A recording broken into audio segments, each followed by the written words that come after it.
Hi అండి. ఈరోజు నేను ఏం వంట చేశానో చూద్దాం.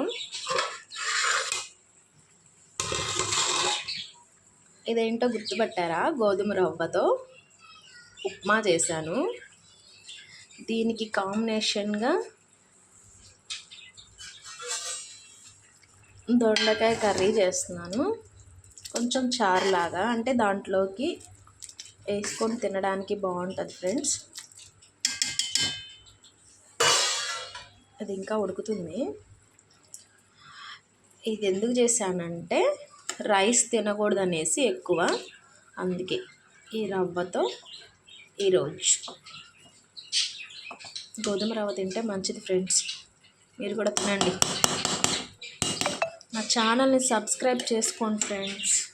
లైక్ చేసి కామెంట్ చేయండి. మీలో ఎంతమంది ఇలా చేసుకొని తింటారో. Boy friends.